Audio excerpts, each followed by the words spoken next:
Hello, my name is Gouresh Powar and today I'm going to present on Ashwagandha. A background about Ashwagandha. Ashwagandha is used as a Rasayana in Ayurveda. So the Rasayana is only a preparation of herbs that affects your physical and mental health. And it can give you the effects like youthful stress, or it can expand your happiness. Now, the Ayurveda is a traditional medicinal system which is practiced in India, and it dates back to 6000 BC. Some historical mentions of Ashwagandha in Ayurveda. So the first mention of Ashwagandha in Ayurveda was in the Rig Veda, which was 6000 BC. So you can see Ashwagandha, which is a herb as a supplement, is used. It's very ancient. So the second mention is in Charak Samhita, which was 1000 BC to 4th century AD. Then Susrut Samhita, Ashtanga Hirdaya, Chakradatta, Ashtanga Nigantu, and Dhanvantari Nigantu. So these are some of the names of the Ayurvedic text, which are one of the famous names in Ayurveda. There are more than 20 plus texts in Ayurveda which has the mentions of Ashwagandha. So as in Ayurveda, Ashwagandha is not a new supplement, but if you see in the modern society, Ashwagandha is really new. Now, the Ayurvedic texts were written in Sanskrit. Sanskrit is an ancient language in India, which could be one of the first languages of India. Now, the Ashwagandha is a Sanskrit word, and if you want to know the meaning of Ashwagandha, so the Ashwa means horse and Gandha means smell. So Ashwagandha got its name because Ashwagandha smells like a horse, or you can also say that it gives power like a horse when it's consumed. In Ayurveda, it is advocated to use Ashwagandha if you want the bal. Now the bal means strength. This is written in Ayurveda in every text I told you before in the before slides. Ashwagandha is used for bal, strength. Now Ashwagandha is called as the king of herbs, and it belongs to the family of herbs referred to as adaptogens. Now, what is adaptogens? Adaptogens are the herbs which regulate metabolism when body is under mental stress, and it helps the body to adapt to those situations, those stressful situations, that the mental stress situations, and how they regulate the metabolism. So they increase the functioning performance of the body, and they normalize the system functions. So those are adaptogens. So Ashwagandha belongs to those family of adaptogens. Now in scientific language, it is called as a Withania Somnifera. Now if you break down the word, Withania is the genes of the flowering plants in the nightshade family, and the Somnifera is sleep-inducing in Latin. So if you break down the word, it is just Withania Somnifera. So it is plant which induces sleep. It is also known as the Indian ginseng or winter cherry. Now the structure of Ashwagandha is interesting because there are many chemical constituents in the Ashwagandha, but some of the mains are alkaloids, steroidal lactones, which consist of withanolides, withaferins, and saponins. There are a total of 40 withanolides, 12 alkaloids, and numerous cytoindicides. So if you see in the image here, you will see the structure of Ashwagandha. Now why it is interesting? Because there are many structures of Ashwagandha. You can see Ashwagandha can be used in different way. It is not like a Ashwagandha only has one structure. You can use Ashwagandha in different ways, like the root extract or the leaves extract, or the aqueous form of Ashwagandha. We will see that in the latest studies, which will be seen in the slides. Now the effects of Ashwagandha. Ashwagandha has many effects. anti-stress effect is one of the effects. So you can see ashwagandha is an adaptogen. Now since it is an adaptogen, it is gonna have an anti-stress effect. Now ashwagandha also has a neuroprotective effect. Now neuroprotective means it preserves your neuronal functions. Ashwagandha also has an immunomodulatory effect, which means it modulates your immune system structure and function.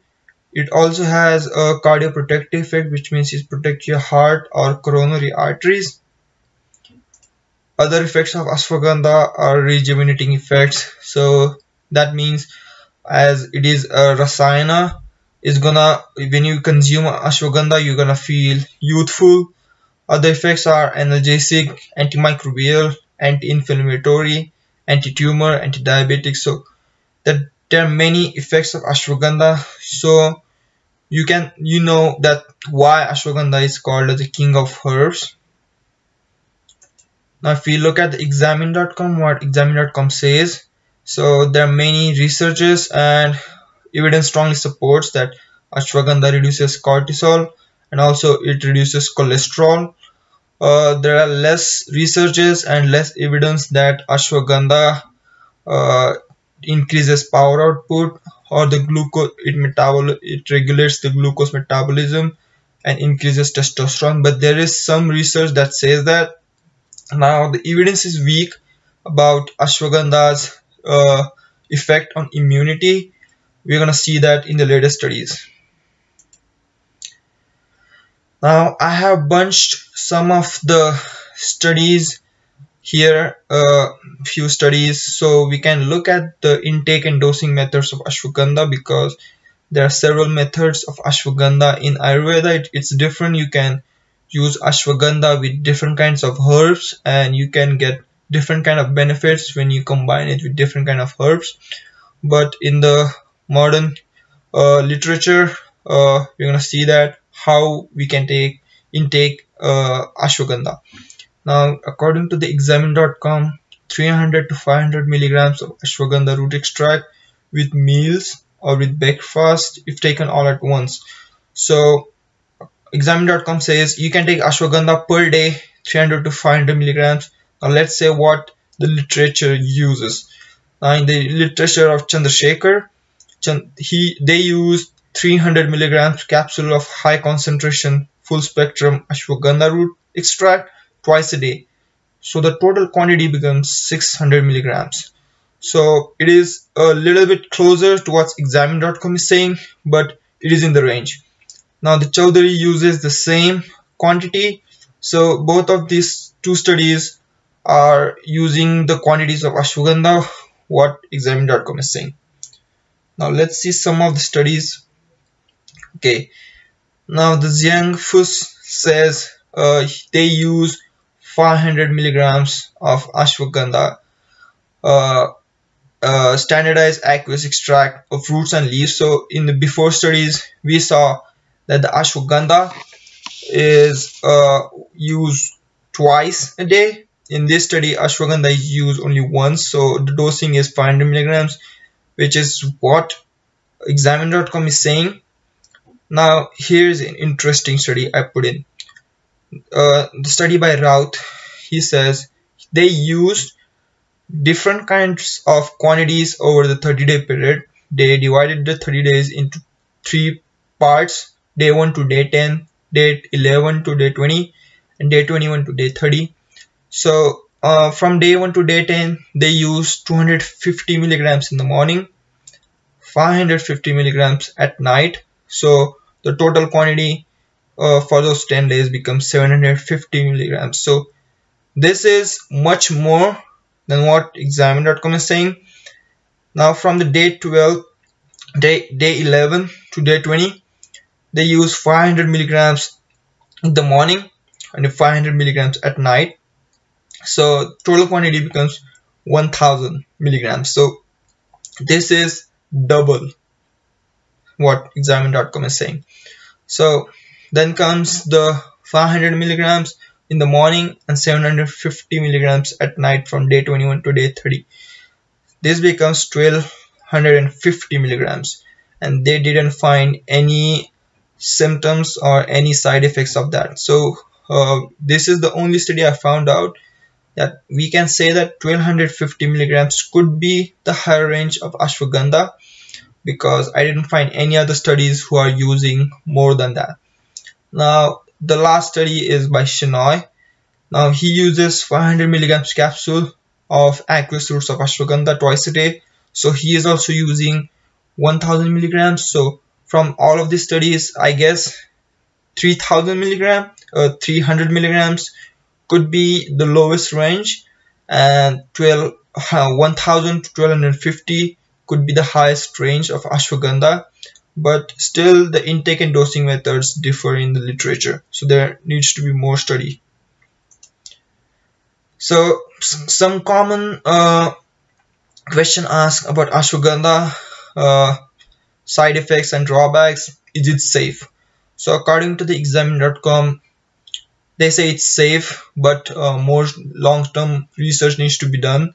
So all the research are short-term, like 8 weeks or 12 weeks. But if you want to take it long-term, then there needs to be more research to be done. Some of the studies found out mild drowsiness and sedation, but there are only like 1 or 2 studies in that.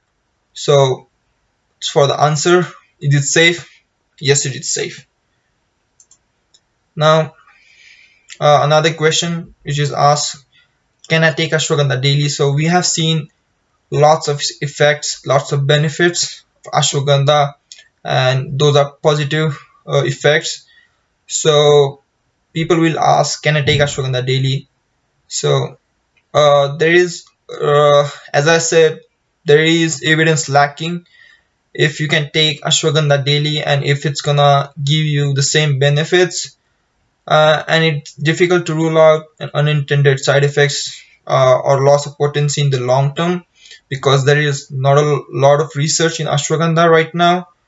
So according to examine.com, you can take ashwagandha for 2 months and you will see the benefits that we talked about.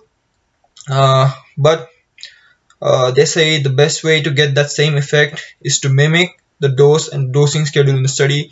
So if you want a particular benefit like strength, power, or anti-diabetic effect, then you need to go find the study and look at what type doses and how they use the ashwagandha. But according to I guess more study needs to be done in that area. But side effects and drawbacks, it is safe. You can take it for 2 months, and I guess it's safe. Now let's look at some of the research in healthy adults. Now the first research we are going to look at is the 1KD. Now the purpose of this study was to examine the effects of Withania Somnifera. Now it is ashwagandha supplementation on muscle strength and recovery. In this study they used 50 young male subjects ranging from 80 to 50 years old. They had a little resistance training experience. They didn't mention how much, but they had a little resistance training experience. And the treatment, they randomized the 50 people, and there were 2 groups, treatment and the placebo. Let's look at the methods. In the methods, the treatment group got 300 milligrams of ashwagandha root extract twice daily, so this becomes 600 milligram, quite close to the range. Then again the control group consumed starch placebos. 8 weeks of resistance training done by both groups. Now the testing, pre and post measurements were taken at the initiation and termination of the program. And what did they measure? So the primary measures were muscle strength. They were looking at muscle strength as a primary measure. Then the secondary measure were muscle size, body composition, serum testosterone levels, and muscle recovery. So in the results, you can see different graphs, but I'll explain it to you simply. Red is the ashwagandha and blue is the placebo group. On the left side, you have all the pre-intervention baseline measures and post-intervention measures on your right side. So first graph is the muscle strength. So they measured the muscle strength using bench press 1 RM and leg extension 1 RM. So we're gonna start with the bench press 1 RM. Pre-intervention, they didn't see any difference to significant differences between both groups. Post-intervention, you can see Ashwagandha increase. The group that used Ashwagandha used 46 kg 1 RM of bench press after 8 weeks, and placebo group increased only 26.4, so almost half. So you can say that Ashwagandha can increase the bench press max. Then let's come to the leg extension 1 RM. First is a pre-intervention. They didn't find any significant differences between both the groups. Second is the post-intervention. So Ashwagandha group increased 14.5 kg of their 1 RM in the leg extension. Placebo group increased 9.8 kg. So you can say that Ashwagandha increases muscle strength. Next thing is the muscle size. We don't see a lot of changes in both the groups in the muscle size of the thigh. Now the changes we see are in the arm muscle size and the chest muscle size. So pre-intervention, they didn't find any changes in the muscle size of both the groups. Post-intervention, they found the muscle size of the arm in Ashwagandha group increased significantly, and the same in the chest. The muscle size was increased significantly in the chest than the placebo. Next is serum testosterone. So you can see here, same thing, red is Ashwagandha, blue is placebo. Now in the pre-intervention, Ashwagandha group had a lower serum testosterone, but in the post-intervention, you can see the Ashwagandha group increase their testosterone levels significantly. Now with the serum creatine kinase, if the value of the serum creatine kinase decreases, that means the lower exercise induced muscle damage. So you can see both the groups decrease the serum testosterone creatine kinase levels, but the Ashwagandha group had the most decrease. So in the conclusion, we can say that in the healthy adults, intake of Ashwagandha supplementation can significantly increase muscle mass, strength, or serum testosterone levels, and it can decrease the serum creatine kinase levels. Next study is by Ziegenfuss. So the purpose of this study was to find the effects of an aqueous extract of Withania Somnifera, again Ashwagandha, on strength training, adaptation, and recovery. The subjects, there were 38 subjects, recreationally active men. Here you can see that they were 26.5 years plus minus 6.4 years of range. They were randomized in two groups in a double-blind fashion, which is placebo and 500 milligram Ashwagandha group, which is S500. In the methods, there were 12 weeks of progressive resistance training. How they perform resistance training, the frequency of the resistance training were 4 days per week. They perform upper body and lower body split. Then the subjects were required to maintain their normal dietary habits that they were given. Now the treatment group got 500 milligrams of standardized aqueous extract of roots and leaves of Ashwagandha, which is manufactured by Sensoril, and the placebo group consumed capsules containing rice flour. In the testing, they tested body composition by DEXA scan, muscle strength, power, endurance, 7.5 kilometer cycling time trial, and they are also additionally tested clinical blood chemistries. Now this was done pre and post after the 12 weeks of supplementation and resistance training. Now let's look at the results. Now in the results, you can see in the figure they didn't find significant differences in the baseline measures in the both groups, but at the week 12, which is the post measurement, they found the significant differences in the 1 RM squat of the Ashwagandha group. So the strength increased in Ashwagandha group, And now for the 1 hour bench press, they also saw significant increases in the strength versus the placebo group. Now in the body composition, favorable changes, they saw favorable changes in DEXA derived android gynoid ratio. So you can see that here in this figure that 1 hour bench press significantly increased in ashwagandha. You see a little bit decrease difference in ashwagandha group and the placebo group, but if you see the total percent difference, ashwagandha had a significant increase in their strength.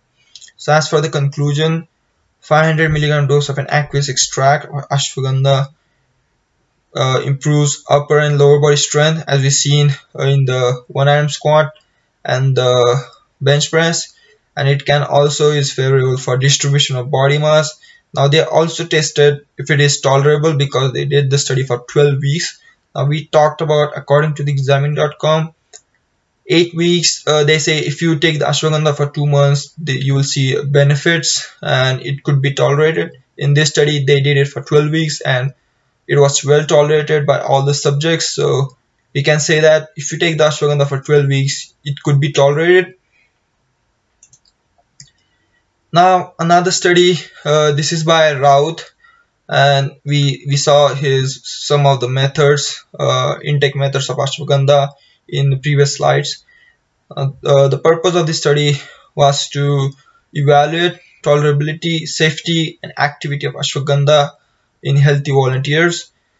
18 healthy volunteers participated, from which 12 were male, 6 were female. Their age was 18 to 30 years. BMI was 19 to 30. They were received Withania Somnifera capsules of aqueous extract in daily 2 divided doses. So let's see the methods. In the methods, participants consume 2 daily doses of Withania Somnifera. This study is pretty interesting because they use different kinds of ashwagandha quantities. Now the daily doses increase every 10 days for 30 days. For the first 10 days, as we talked about in the previous slides, they used 250 milligram in the morning, 500 milligram at night. So that becomes 750 milligrams. For day 11 to day 20, they use 500 milligrams in the morning, 500 milligrams at night. That becomes 1000 milligram per day. For the day 21 and day 30, they use 500 milligrams in the morning and 750 milligrams at night. Now, the reason for doing this is to check the tolerability, because if you cannot tolerate certain quantities of ashwagandha, the subjects is going to withdraw from the study. So this is how they use the methods to check the tolerability of ashwagandha with different quantities. Now the testings where they check the muscle activity by hand grip strength, quadricep strength and back extensor force. Now they also measured exercise tolerance by cycle ergometer. They also did lean body weight and fat percentage measures by skin fold thickness measurement. Now in the results, significant increases were seen in serum creatine. So you can see that this table is divided into visit 2, which was the baseline, visit 3, which was at day 10. So they use 750 milligrams of ashwagandha at this stage. So you can see it, you can still see a pretty much increase in the serum creatine kinase at day 10. Day 20, they are using 1000 milligrams of ashwagandha. You can still see a little bit increase in the serum creatinine. Now on the last day, it is significantly higher. So we can say that ashwagandha increases serum creatine, and also 1250 milligrams is tolerable. Now the blood urea nitrogen, it is decreased significantly from baseline. Now there is a little bit decrease, gradually from day 10 to day 20, but all the subjects tolerated it. In the table 2, which is a lipid profile, they saw that the total cholesterol levels decrease from baseline levels versus the last visit, which is the post measurements, and also the triglyceride levels decrease gradually from the baseline measures to the last visit. Finally, the muscle force measurements, the assessments of physical parameters, the table 3, we can see all the hand grip muscle force, quadricep muscle force, and back extension muscle force is increased from what we see in the baseline to what we saw in the visit 5. So the conclusions of this study are: ashwagandha supplement increases the muscle force of the hand grip, quadricep, and back extension, and it can also decreases total cholesterol and triglycerides. So what was interesting about this study that they measured the tolerability of different quantities of ashwagandha, and almost all of the participants were able to tolerate those quantities. So we can say that 1250 gram could be the higher range of ashwagandha, and you can still see the benefits if you take that much of the quantity. So now comes the researches in athletes. Previous researches was in healthy adults. Now these research were in athletes. This research was by Shenoy. So the purpose of the study was to find the effects of 8 weeks of supplementation of ashwagandha on cardiorespiratory endurance in elite Indian cyclists. Now there were 40 elite Indian cyclists, 20 male and 20 female, age range from 18 to 27 years. They were chosen randomly and they equally divided into experimental and placebo groups. Now in the methods, you can see that the experimental group is called A500, and they had 20 participants in that. They received 500 milligrams of capsules of aqueous roots of ashwagandha twice daily. So now the limit of ashwagandha per day here is 1000 milligrams. Placebo group is PLA, which received starch capsules which were identical. Now for these participants were elite cyclists, so they were participating in national camps during that time.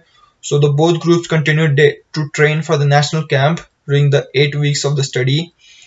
In the testing, the baseline treadmill test was performed at the start and the end of the program, and the variables tested during that time were VO2 max, which is the aerobic capacity. Then they did metabolic equivalents, which is METs, RER, which is respiratory exchange ratio, and a total time to exhaustion. Now in the results, you can see all of the variables were significantly increased or decreased. So let's see which variables were increased and decreased, but all the variables showed the beneficial values. So the total time to exhaustion, there was difference 7% increase in the A500 group, and the placebo group actually is in the minus. So you can say that ashwagandha increased the total time to exhaustion and also prevented it from going into negative stage. VO2 max, there was 13% VO2 max in the ashwagandha group, and VO2 max decreased by 0.5% in the placebo group. Metabolic equivalent METs, you can see 11% increase in the ashwagandha group versus minus 0.8% in the placebo group. The respiratory exchange ratio was not significant, but you can still see the increases like 1.85% in the ashwagandha group, and placebo group has negative effects. So according to the results, all the variables has the beneficial values. You can also see differences in the males and females. So male has seen to be uh, uh, adapting more to ashwagandha or giving more beneficial effects of ashwagandha than females, but there could be different scenarios where females could show more benefits, but in this study males show the beneficial effects. Now in the conclusion, you can say that ashwagandha supplementation increased cardiorespiratory endurance performance variables such as VO2 max, METs, time to exhaustion, during the 8-week study. So this study was in the athletes, and we saw beneficial values, and it could be very beneficial for any athlete. Even a 5% increase in any value is beneficial for any athlete, but we have seen 13% increases or 7% increases in muscle strength in this study. Now the last study we're going to look at is by the Chowdhury. Now in this study, the purpose of the study was to find the efficacy of ashwagandha, which is Withania Somnifera, in improving cardiorespiratory endurance in healthy athletic adults. Here in this study, they use 50 healthy male and female athletic adults. They were randomized in placebo and ashwagandha, which is a study group. In the methods, subjects in the study group orally consume 300 milligrams KSM 66, which is the batch. You can say the batch of the capsules they consume. Ashwagandha was a high concentration, full spectrum root extract of the ashwagandha. They consumed it for the period of 12 weeks. So we saw in the previous study that according to the examiner.com, 2 months could be the range of seeing the beneficials of ashwagandha.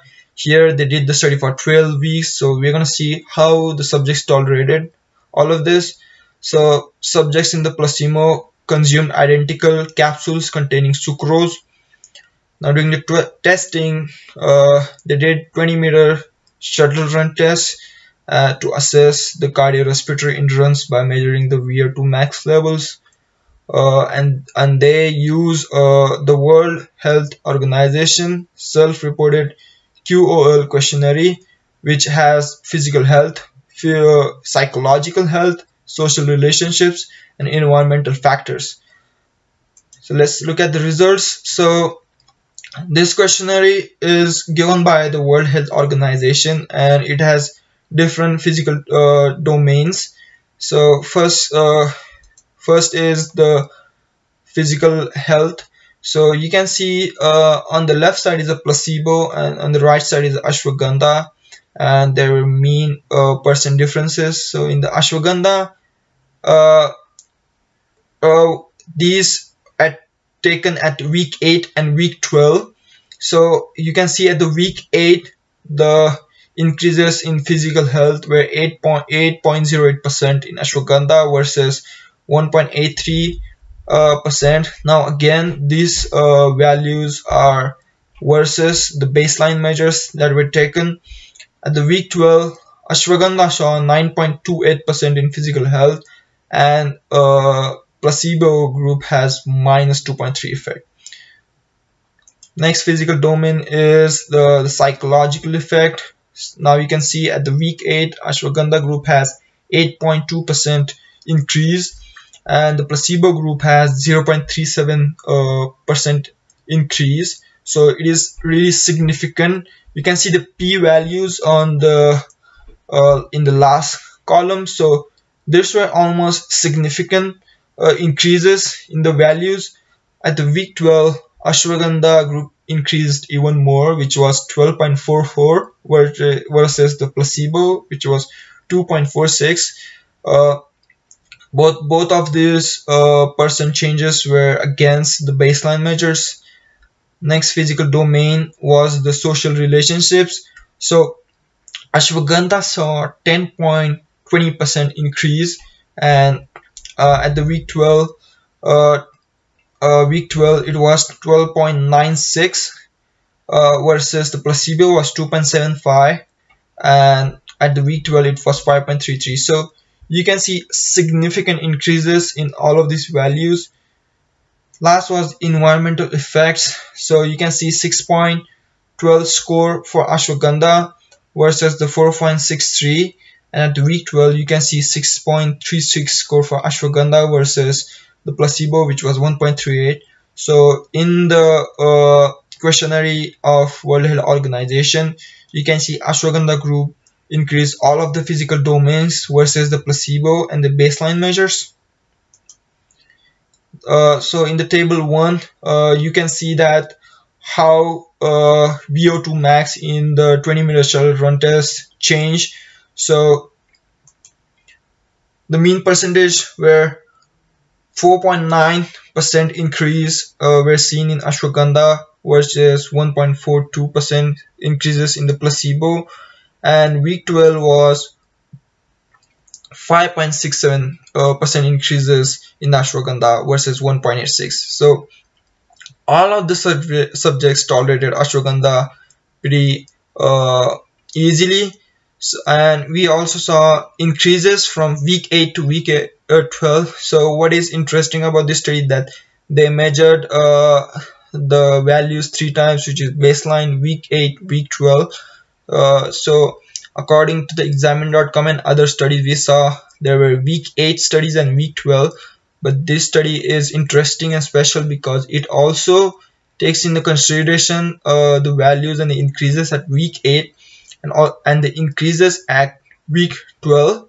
So you can see how much benefits you can get after the week 8 at the week 12. So we can say that week 12, taking the ashwagandha daily in quantities like 500 milligrams per day or 1000 milligrams for 12 weeks would be tolerable.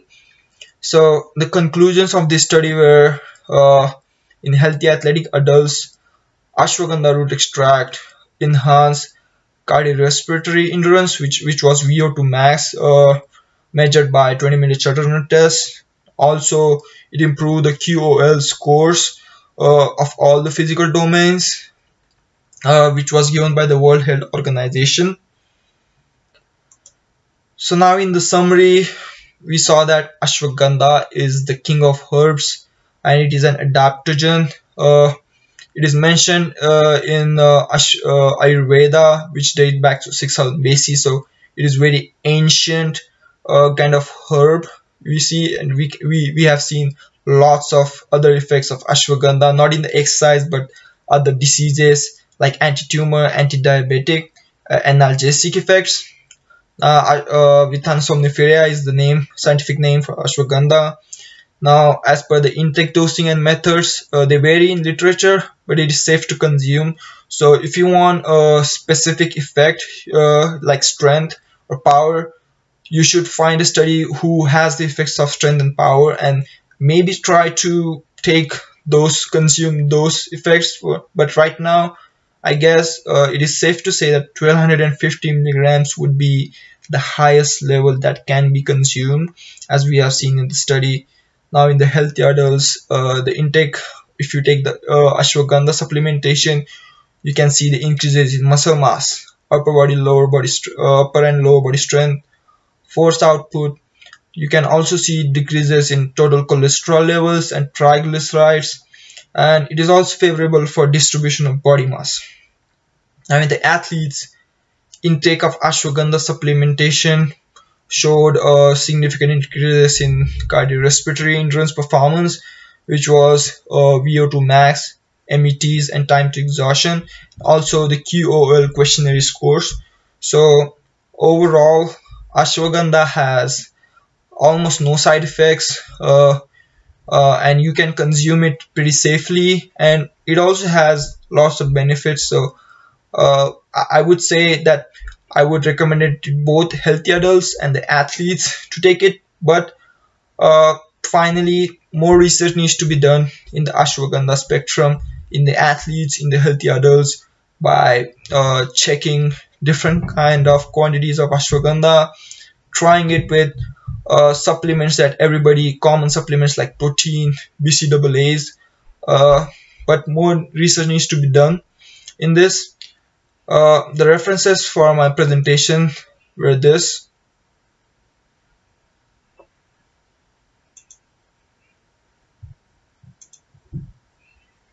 And thank you for watching my presentation. I hope you like it.